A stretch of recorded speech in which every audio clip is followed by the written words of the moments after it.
Ал менің құрметті оқырмандарым, бүгін сіздерге мынандай 16-16 шаршы астарлық дайындап алдым. Диагоналдарын шығардым. Енді мынандай 3-3 екі түрліден 4 дана кесіп алдым.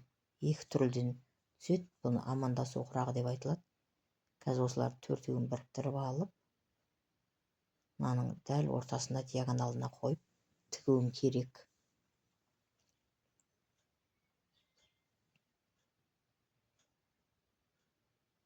Тура осындай шахмат тәріздес етіп қойып аласыздар. Соны алдымен тігіп аласыздар, бір-біріне біріктіріп. Өлшем 3-3. Енді алғашқыда түсініксіздеу болуы мүмкін, бірақ кейін өздеріңіз соңына қарай жақсы түсінетін боласыздар. Амандасу құрағы деп айтылады.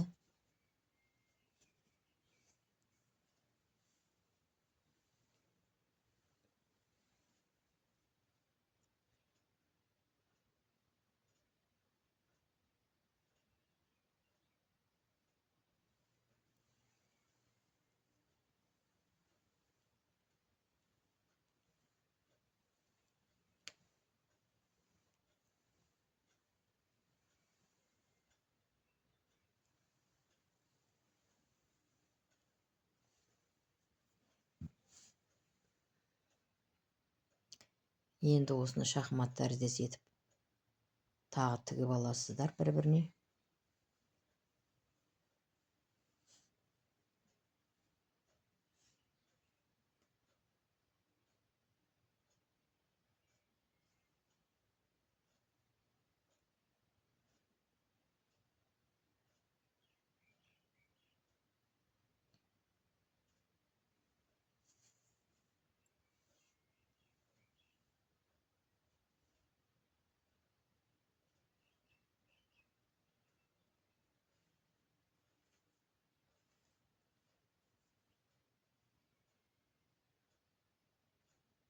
Мына ортадағы тігісті қабырғаның диагоналына туралап қоясыздар. Сонда тура ортасына түсетін болады.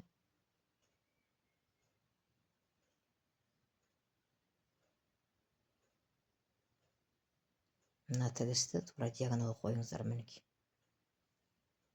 Екі қабырғаның диагоналына қоясыздар. Тура ортасына қойылу керек қой.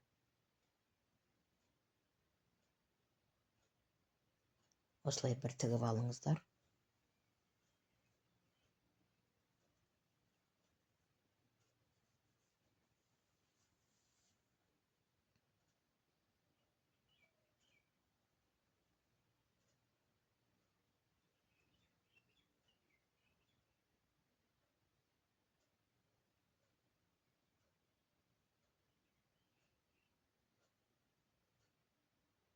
Енді осыны ашып,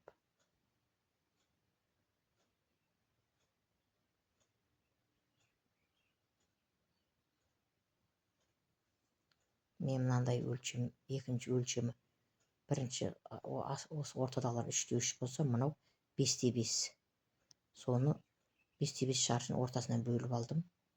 Бұл да екі түстен болады, жасыл мен қызылдан. Осы екі түсті ғана ұстап отырасыздар. Мынау күлгін түс, екеуі де 5-5 мінекей. Дайындап, ортасын қырқып алдым. Енді қазір менің 4 шахматымның төбе үстіңгі жағында жасыл тұр, соған мен сол шетіне жасылды қоямын. Екі шетінен бірдей шығып тұрсын. Мына үш бұрыштарыңыз, сосын мына ұшы ортадағы қабырғаның диагоналына тура келетін болсын.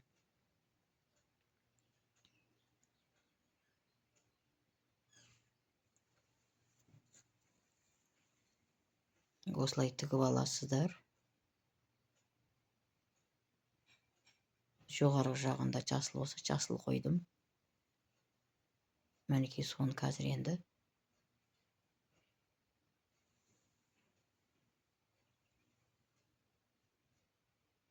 міне екінші жағына шыққан кезде күлгін түсті үстіңгі жағында тұр, көрдіңіздер ме? мына бұрыштарыңыз қабырғаның диагоналына тура келіп тұру керек. Енді соған күлгін үстіне қоямыз. Оның да ұшын қабырғадағы диагоналға туралайсыздар. Екі шетінен бірдей шығып тұру керек.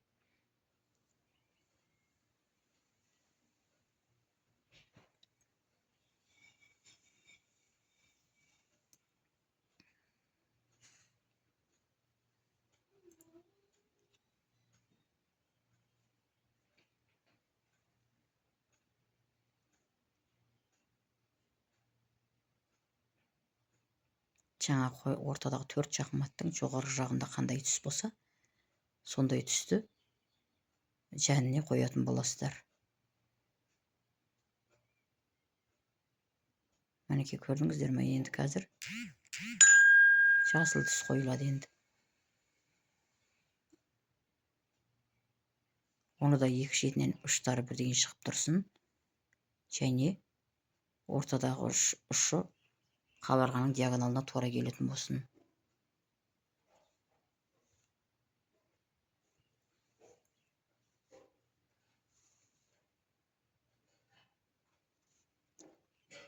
Ортадағы шахматты 3-те 3 етіп алдым, 4-теуін. Одан кейінгі жәніне тігіліп жатқан өлшемдер 5-те 5. Оны да ортасынан бөліп аласыздар. Ешқандай қиындығы жоқ.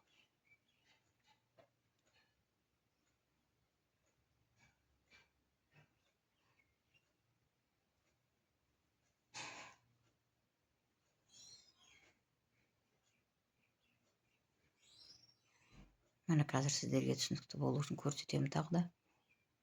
Мінекей. Енді күлгін түсті түседі.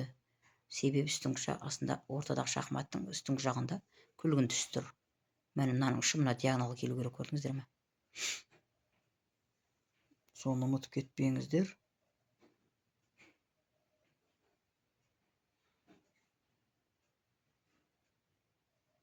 Екі шетінен шығып тұратын ұшы бірдей болсын.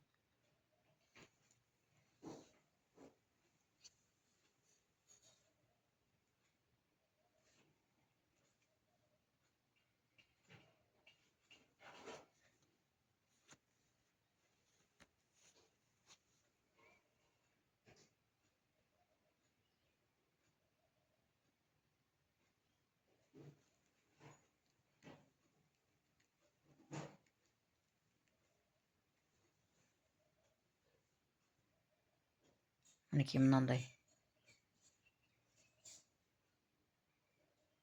өлшем мынандай болып шықты. Енді мынау үшінші өлшем 7-де 7 мынау. Бұл да осы жасыл мен күлгін түстен екеу алдым. Бір түстен көрдіңіздер ме? Сөйтіп оны 7-де 7-дің ортасынан қырқып алдым. 3-те 3, 5-те 5, 7-де 7. Өлшемін ұмытпаймыз.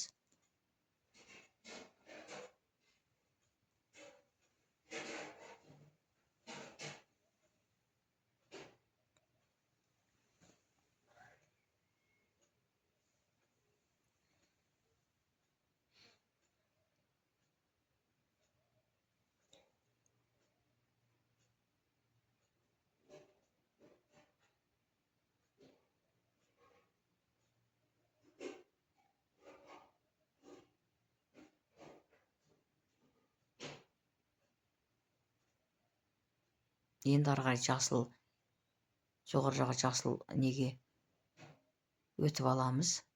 Сөйтеміз да жасыл қоямыз.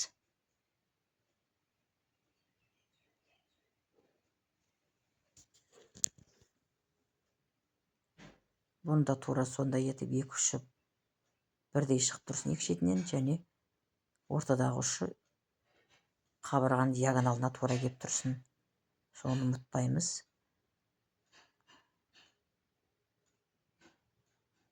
Бұл 7-де 7 өлшемді де осылай жоғары жағында қандай түс, соның түсін сәйкестендіріп қойып отырасыздар.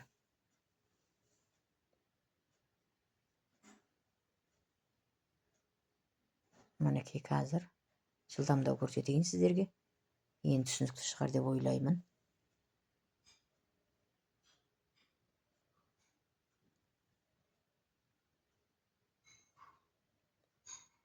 Мінекей көрдіңіздер ма?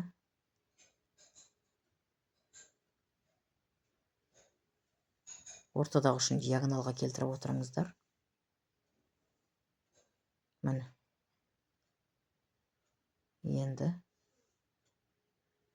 Ендігі келесі шаршымыз бұл 10-да 10.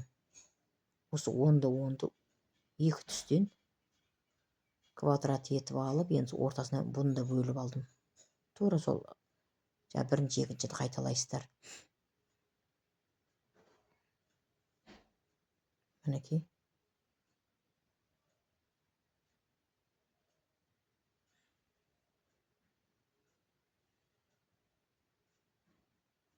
Міне мынандай түс не шықты, көрдіңіздер ма? Енді осыны қазір жәніне астындағы астарлық матам сәл ендемей қалды. Жасыл жағына, жасыл кәдімгі лента 3 сантиметрлік. Мына жоғары жағында жасыл тұрса, соған жасыл лентаны тігесіздер. Күлгін лента тұрса, күлгін тігесіздер. Соны ұмытып кетпеңіздер. Астына астарлықты неғып жіберемін, жалғап жіберемін. Себебі астарлық ол қалмау керек, бірге тігілу керек құрақпен. Міне қазір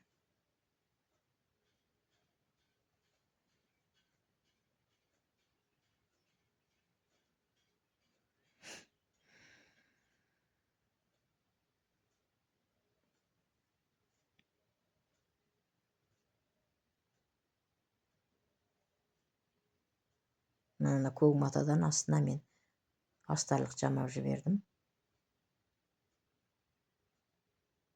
Енді шетін айналдырып тігіп шығамын сол астарлыққа. Сөйтемін дағыны қырқып туралап дайындаймын. Мінекей 4 шетіне де лента қойылды.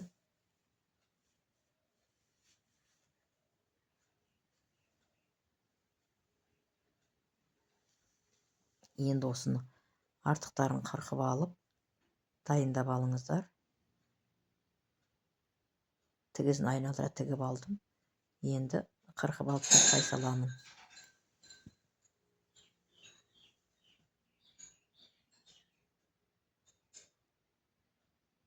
Өлшемінде өздеріңіздің қалауларыңыз бойынша алсаңыздар болады. Бұрынғы тігіп жатқан құрақтарым 16-да 16.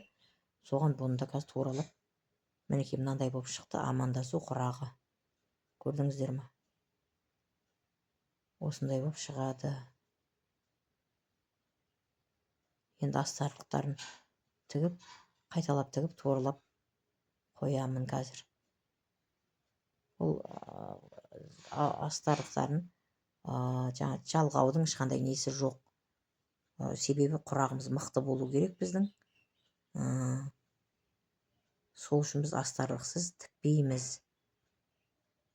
Әрі мына құрақтың сіздерге 15-20 жыл қызмет ету үшін осындай астынан бастап мықты болу керек. Кәдімгі үйдің фундаментін мықтайсыздар ғой. Сол сияқты бұның да фундаменті осы астарлығы.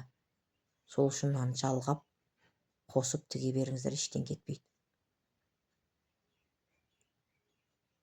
Сұрақтарыңыз болса, комментарияға жазыңыздар. Мен жауап беремін.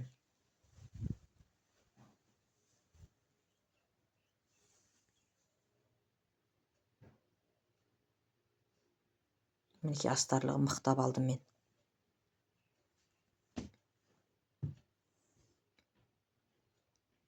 Бұны негізінде 16-да 16 емес, 20-да 20 етіп алсаңыздар да болады екен. Артығын алып тастай саласыздар. Мен 16-да 16 мен қырқып қойған едім. Мінекей амандасу құрағы мынандай болып шықты. Міне бұны амандасу құрағы дейді.